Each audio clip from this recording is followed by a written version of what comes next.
Magandang araw mga kabuhay, nandito tayo ngayon sa maliit na bukid at kumukuha tayo ngayon ng isang uri ng herbal na makakatulong sa ating katawan.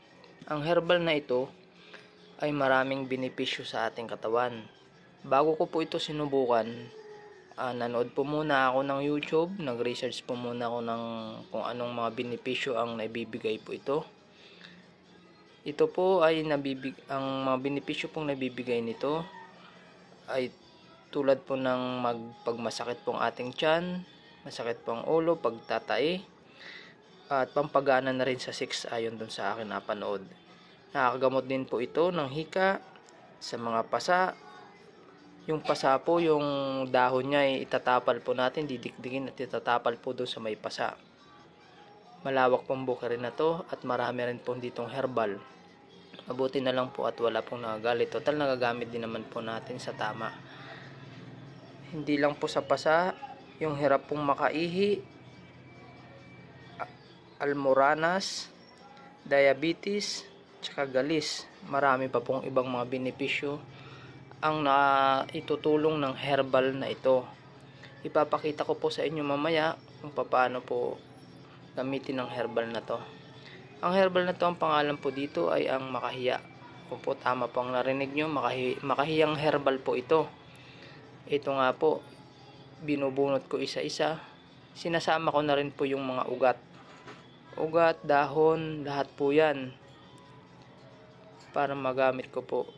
Ang gagamit lang po natin yan ay lalagain. Pagdating sa bahay, kailangan lang po natin linisin isa-isa. Ayan po mga kabuhay, pinapakita ko po sa inyo.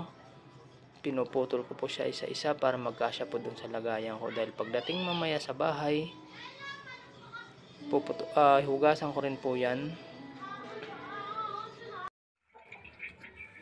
Ayan po mga kabuhay, hinugasan na po natin yung pinakapuno niya, yung ugat. Kailangan malinis na malinis po para pag kumulo siya, wala po siyang mga putik-putik na may sasama.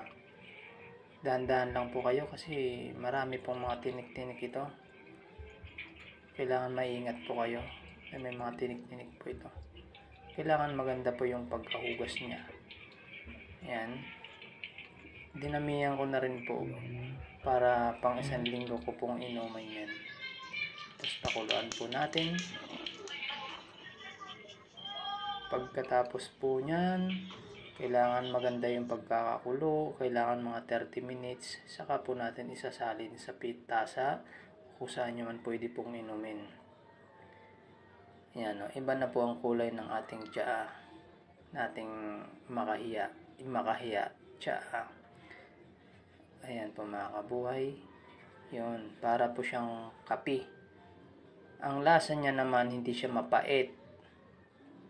Kumbaga ang lasa niya ay parang puno, yung parang ugat na pinakuluan, ganun po. Pero yung pait, wala po siyang pait. Ano lang, mas mapait pa nga po yung kape.